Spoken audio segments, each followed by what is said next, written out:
Halo sahabat perempuan dan anak, kembali lagi di podcast Sapa Sahabat Perempuan dan Anak bersama aku, Upi Maria, yang akan menjadi host podcast episode kali ini.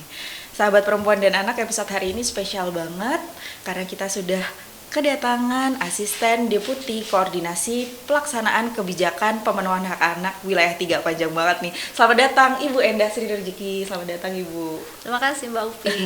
Apa kabar? Alhamdulillah baik. Saya biasanya kalau ketemu Bu Endah pasti di agenda-agenda seru yang banyak anak-anaknya. Mungkin karena urusan yang dikerjakan ada urusan anak, jadi Bu Endah selalu terlihat lebih muda gitu. Alhamdulillah, amin. Nah, kali ini kita juga kedatangan seorang guru besar, yakni Profesor Dr. Rosmini Agus Salim, MPSI, psikolog yang akrab disapa dengan Bunda Romi. Selamat datang juga Bunda Romi. Terima kasih. Assalamualaikum warahmatullahi wabarakatuh. Waalaikumsalam. Apa kabar? Alhamdulillah baik. Beliau ini adalah seorang guru besar di Universitas Indonesia ya Bu. Luar biasa, kita kedatangan guru besar hari ini yang juga dikenal aktif memberikan pemahaman tentang pengasuhan. Bahkan beliau juga sedang mengembangkan program perlindungan anak di era digital atau yang disebut juga learning through play ya Bu. Nah, nanti kita akan simak lebih banyak lagi apa sih learning to play. Tapi sahabat perempuan dan anak, saat ini kan edisi Ramadan nih. Tentunya anak-anak banyak sekali waktu luang di rumah karena waktu sekolah tuh sekarang lebih singkat ya kalau bulan Ramadan, seperti kita ibu-ibu pekerja juga waktu di kantor lebih singkat supaya waktu di rumah lebih panjang mungkin untuk berbuka bersama dan juga beribadah dan yang lain sebagainya. Nah, hari ini kita akan bahas terkait bagaimana sih pemanfaatan waktu luang anak yang efektif dan juga bagaimana membangun bonding antara orang tua dan juga anak. Ibu Endah, tahun lalu kan Kementerian Pemberdayaan Perempuan dan Perlindungan Anak sudah mendeklarasikan gerakan ramah anak yang dicanangkan oleh Kementerian Pemberdayaan Perempuan dan Perlindungan Anak tahun lalu di PMK ya Bu, saya ingat banget. Boleh nggak sih Bu diceritakan apa sih tujuan dari gerakan ramah anak selama Ramadan itu? Seperti apa sih Bu? Jadi mungkin Ramadan ramah anak ya. Ya. Ya. Jadi tahun lalu itu di tahun 2025 sebelum bulan Ramadan kita tuh menyiapkan gerakan Ramadan ramah anak gitu ya. Waktu itu melibatkan ada 6 kementerian lembaga ya, selain kita Kementerian PPPA selaku inisiatornya lah gitu ya. Kemudian juga kita melibatkan Kemenko PMK, Kemenak, Kemendikdasmen, Kemendikbangga dan kantor staf presiden gitu ya. Jadi ada 6 kementerian lembaga yang waktu itu terlibat. Jadi sebenarnya gerakan ramah anak ini adalah tujuannya apa ya? Untuk memberikan motivasi atau mendorong gitu ya sebuah menjadi gerakan itu bagaimana membuat bulan Ramadan ini menjadi bulan yang benar-benar bermanfaat gitu ya. Ini kan bulan Ramadan ini bulan yang spesial untuk kita ya umat muslim, dan bagaimana kemudian di bulan yang spesial ini juga kita semua meningkatkan upaya-upaya untuk bisa meningkatkan dan menguatkan karakter anak gitu ya supaya lebih baik. Dan tentunya ini bukan hanya anak ya, anak memang iya kita gimana caranya untuk mereka menjadi meningkat karakternya, karakter baiknya gitu ya, tetapi juga bagaimana orang tuanya, yaitu melalui pengasuhannya seperti apa, dan juga masyarakat. Jadi dari anaknya, dari keluarganya, yaitu orang tua, juga masyarakat gitu ya, masyarakat umum juga kita ingin mendorong masyarakat untuk memanfaatkan waktu Ramadan ini untuk dilakukan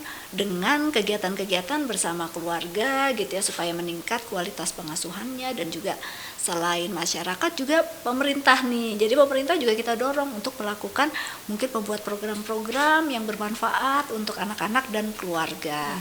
Gitu sih tujuannya. Langkah konkretnya seperti apa sih Bu? Langkah konkretnya ya itu sih ya. Jadi di tahun lalu, di tahun 2025 kita membuat itu ya program bersama 6 kementerian lembaga, dan ada tagline-nya gitu ya, bukan tagline sih. Jadi kita membuat menjadi gerakan 1 jam berkualitas bersama keluarga. Nah itu nih Prof, nih nanti Prof ahlinya ya. Tapi kami waktu itu berinisiatif untuk ya itu tadi, sebenarnya gimana ya kita memanfaatkan bulan Ramadan ini Prof menjadi bulan yang meningkatkan bonding gitu kali ya antara orang tua dan anak. Ini kan kesempatan yang baik ya Prof ya, karena bulan Ramadan ini kan sebenarnya banyak kegiatan aktivitas selain mungkin aktivitas yang biasa, tapi juga aktivitas keagamaan, misalnya sholat berjamaah bersama gitu ya Prof.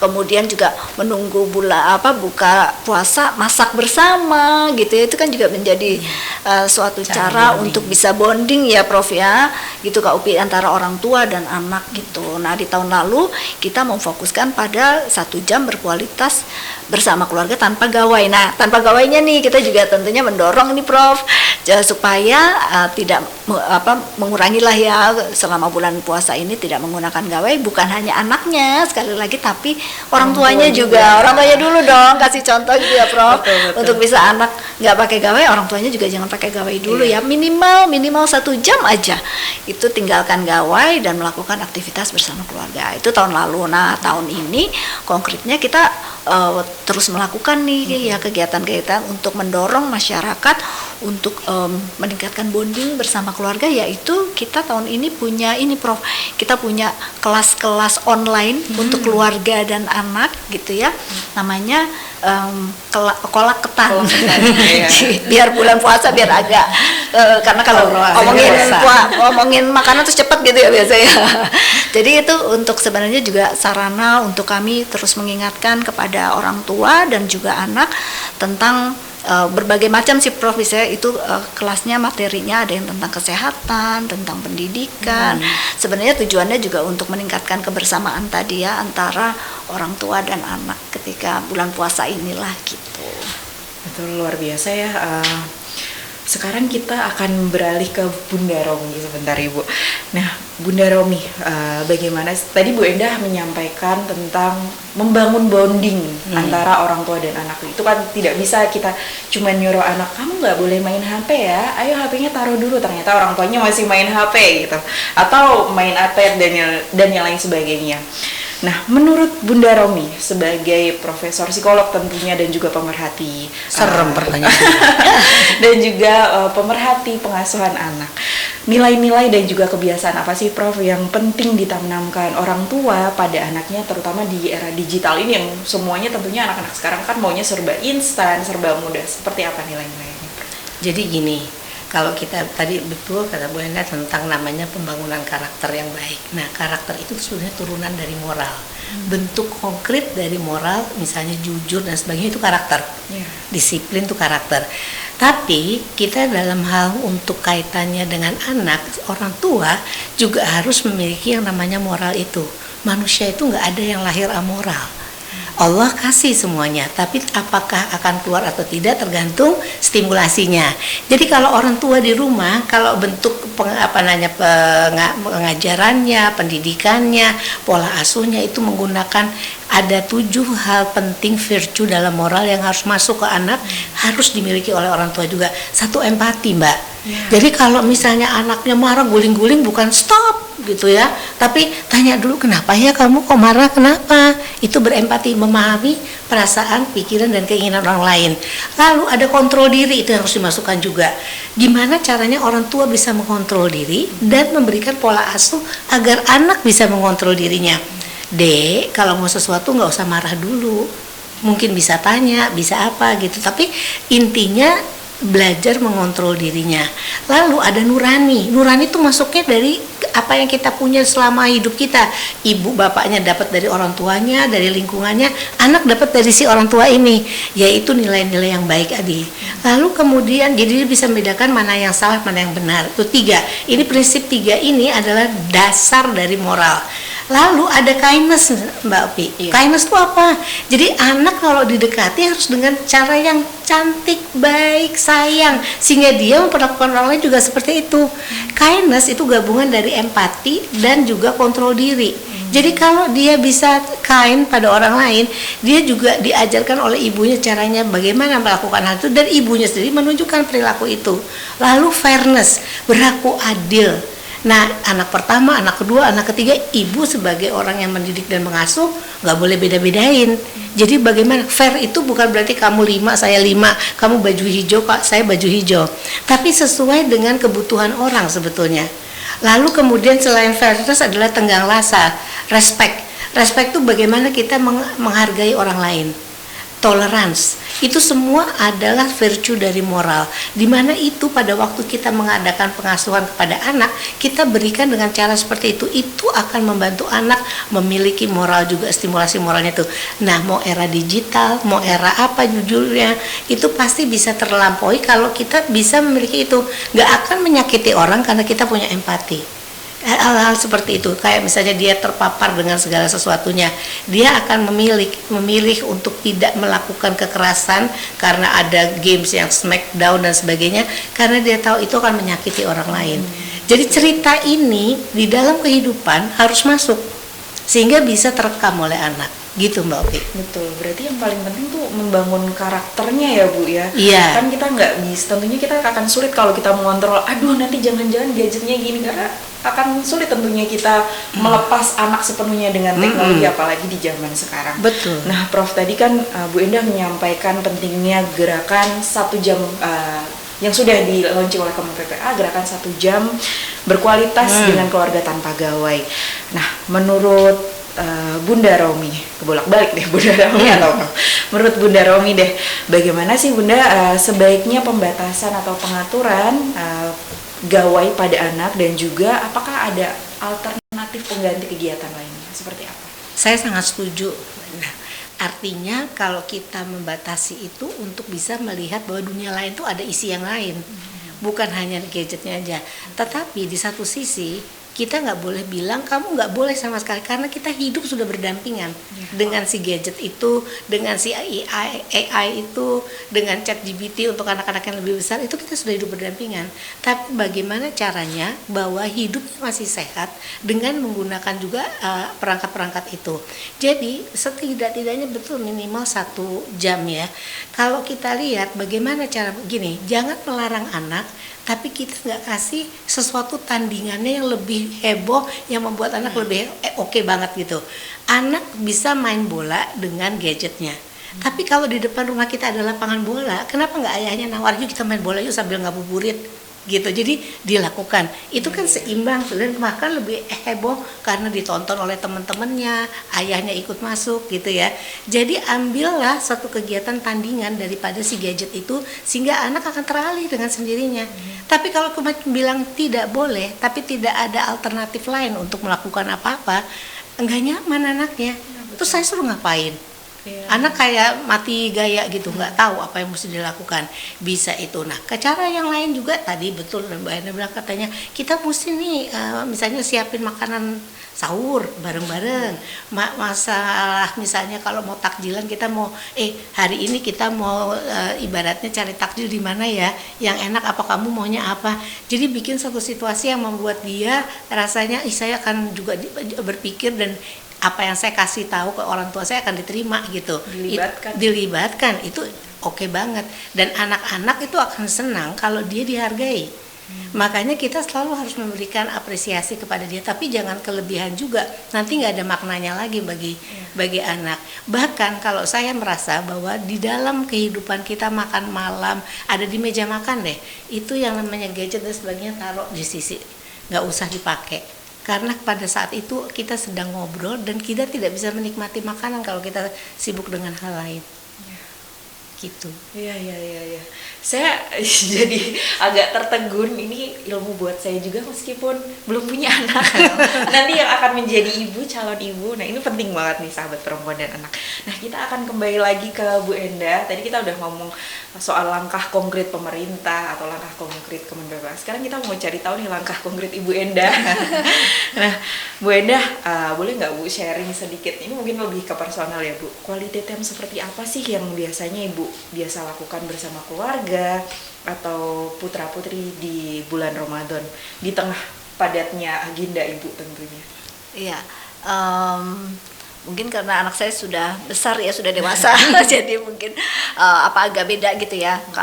Dan kebetulan cuma satu nih ya, jadi kalau karena udah dewasa anaknya ya tentunya ini agak beda waktu-waktu dia masih kecil ya Bu ya. Kalau masih kecil masih gampang diajak-ajak, tapi kalau udah dewasa ini sudah dia biasanya punya agenda sendiri dan agak kurang tertarik nih kalau yang sesuatu yang kayak anak kecil gitu ya, enggak. Jadi tapi masih banyak sebenarnya bisa kita lakukan ya. Jadi seperti misalnya kalau sholat jamaah pasti ya kita sholat jamaah bareng, dan kemudian kebetulan anak saya itu walaupun laki-laki dia senang juga nyoba-nyoba masakan gitu Bu. Nah itu kesempatan saya biasanya sih kalau sahur agak susah ya waktunya, Mepet. agak mepet, dan biasanya mau buka puasa kebetulan kita juga pulangnya lebih cepat ya. Jadi lumayan nih kalau sampai rumah masih sempat nih kita bareng sambil ngobrol gitu ya. Kadang-kadang deep talk di situ ya Bu ya, bisa ngobrol lumayan dalam gitu. Kita sambil masak, sambil menyiapkan untuk buka puasa gitu. Terus juga ya itu sih mau buka puasa, dan saat buka puasa bersama itu juga waktu yang saya pikir waktu yang sangat tepat ya untuk kita bisa ngobrol gitu ya, bisa ngobrolnya juga bisa panjang gitu ya. Nah, ini tadi kan Bu Endah cerita pas putranya versi sudah besar. Kalau dulu nih Bu, mungkin pas waktu tumbuh kembangnya, waktu masih anak-anak, seperti apa sih Ibu membangun bonding antara Ibu dan juga putra Ibu?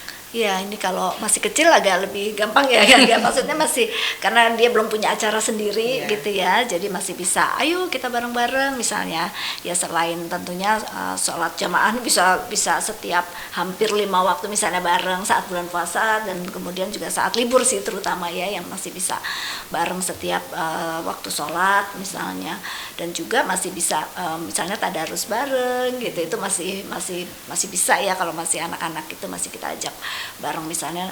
Nanti juga sebelum saat ngabuburit mungkin jalan-jalan misalnya kemana gitu, itu masih nyari kalau anak kecil masih gitu, nyari takjil gitu ya.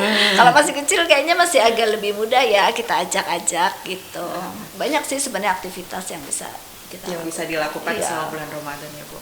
Lengkap sekali, versi masih kecil, kemudian versi dewasa. Nah sekarang kita kembali lagi ke Bunda Romi nih. Bunda, bagaimana membangun kelekatan orang tua pada anak tentunya penting banget nih dilakukan sejak dini seperti tadi yang Bu Endah sampaikan.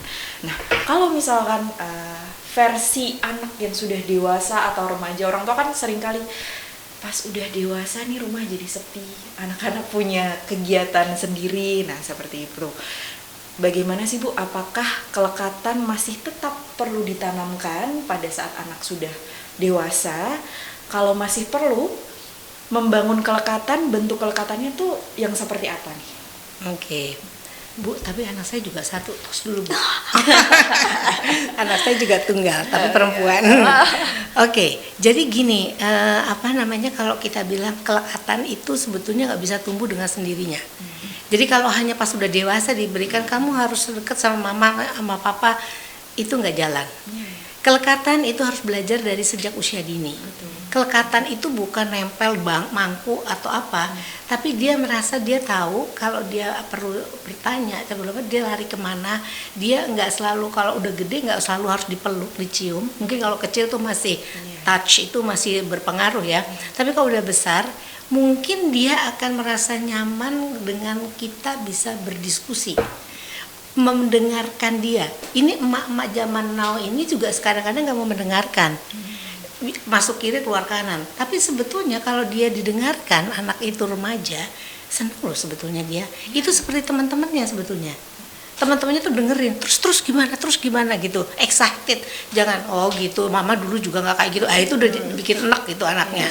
Tapi kemudian kalau kita kemudian merasa dia punya ruang untuk bisa bercerita, dia punya ruang untuk bisa dipahami, dipercaya. Mah aku tadinya tuh nggak pulang malam tuh karena gini-gini loh mah. Terus ibunya, masa sih, mana mungkin, mama lihat di Google kok kayaknya nggak macet itu bikin dia udah nggak semangat mau ngomong sama kita. Dikit-dikit ngomong katanya kamu beneran apa bohong nih gitu. Mending kita nggak memberikan satu statement yang negatif, tapi kita cukup mendengar. Kalau dia minta baru kita kasih. Kecuali memang ada sesuatu yang sangat menyimpang, baru kita mencoba melihatkan dia dari persepsi yang lain atau perspektif yang lain, sehingga dia bisa melihat oh iya ternyata nggak usah selalu gitu reaksinya, kayak gitu. Dan itu yang membuat remaja jadi nyaman. Tapi kalau setiap kali digurui zaman mama papa dulu, waduh, kalau anak saya suka nanya, zaman mama papa kecil dulu TV ada berapa sama channelnya gitu, kan waduh, nggak bisa gitu. Menarik sih Prof. Jadi tiap dengerin Prof jadi tertegun gitu, ngeblank. Saya ngelihat itu jadi tertegun juga. Nah, kita ternyata udah durasi ini, udah di penghujung waktu. Kalau gitu kita mau minta closing statement dulu mungkin dari Bu Endah terlebih dahulu. Sejalan dengan gerakan Ramadan Ramah Anak, apa sih pesan dan juga himbauan Ibu Endah kepada anak-anak dan juga orang tua tentunya serta komunitas untuk mendukung? Oke, baik. Ini mungkin bulan Ramadan ini adalah bulan baik ya untuk kita semua, terutama umat Muslim. Jadi kalau saya mungkin berharap mungkin boleh dibilang pesan juga untuk kita semua, terutama mungkin saya ke orang tua dulu ya.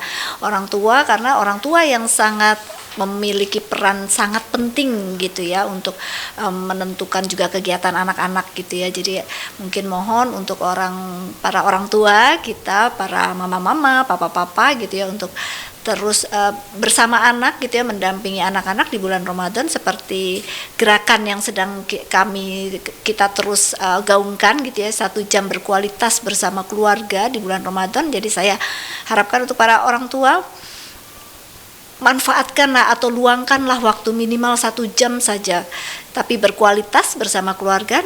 Tinggalkan gadget sebentar selama 1 jam untuk berinteraksi bersama anak-anak.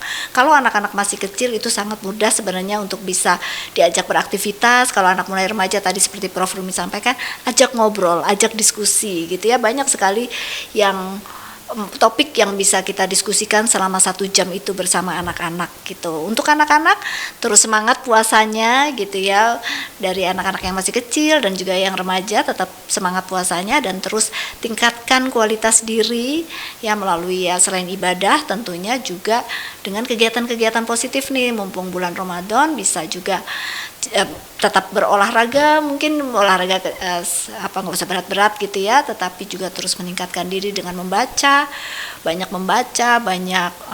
melakukan hal-hal positif lainnya. Mungkin itu dari saya. Terima kasih Bu Endah. Nah, selanjutnya kita mau minta pesan-pesan dari Bunda Romi untuk orang tua dan juga anak-anak, terutama di bagaimana pola pengasuhan di era digital. Oke. Jadi kalau saya ngelihat teman-teman anak-anakku yang aku sayangi, kalau kita lihat alat-alat perangkat itu bukan tujuan hidup kita. Jangan diperalat oleh alat-alat itu. Malah kita menggunakan alat-alat itu untuk menjadi lebih produktif, lebih berkarya, lebih bikin sesuatu yang heboh, yang hebat dan kreatif. Juga kepada orang tua, jangan bermusuhan dengan teknologi. Teknologi itu hidup sama-sama kita. Yang kita pentingkan adalah diri anak kita supaya bisa memfilter itu semua. Dan tahu nggak ayah dan bunda di sini bahwa filter yang paling bagus adalah adanya moral di dalam diri anak kita. Kalau moral diinsert sejak dini, tadi 7 virtue tadi itu insya Allah dia akan kemudian sendiri dengan sendirinya jadi alarm. Oh ini baik, ini buruk, sehingga anak bisa tahu memilih yang baik daripada yang buruk. Dan ternyata dalam bulan puasa itu luar biasa, kontrol diri itu sudah banyak dilatih di sini. Tadi kan 3 hal yang utama, empati, kontrol diri sama nurani, itu penting ada pada dasar-dasar moral. Dan di bulan puasa kontrol dirinya luar biasa, empati, berbagi sedekah sama orang lain, top banget itu kalau bisa dilakukan oleh seluruh seisi rumah. Dan yang terakhir nurani, isi sesuatu banyak yang baiknya daripada yang buruknya. Jangan membicarakan sesuatu yang buruk, nggak usah ngomongin orang. Mungkin itu bisa menambah moral bagi anak-anak kita. Itu saya rasa Mbak Opi. Terima kasih banyak Bu Enda dan juga Bunda Romi. Daging banget kita hari ini podcastnya, terasa adem dan ringan gini ya kalau bersama psikolog ya. Juga Bu Enda yang setiap harinya membersamai anak-anak Indonesia tentunya. Nah sahabat perempuan dan anak, tidak terasa kita sudah sampai di penghujung perbincangan hari ini. Tentunya banyak sekali insight yang bisa kita ambil bahwa bulan Ramadan bukan hanya tentang ibadah secara spiritual, tetapi juga menjadi momentum yang sangat berharga untuk memperkuat hubungan emosional antara orang tua dan anak. Nah, kebersamaan yang sederhana seperti berbincang saat berbuka, seperti yang disampaikan Bu Enda dan juga Bunda Romi, bermain bersama atau melakukan aktivitas positif tanpa distraksi gawai, ternyata memiliki dampak yang begitu besar loh dalam membangun kelekatan, rasa aman dan juga tumbuh kembang anak yang sehat. Sekali lagi terima kasih kepada Ibu Endah dan juga Bunda Romi sudah hadir di podcast Sapa.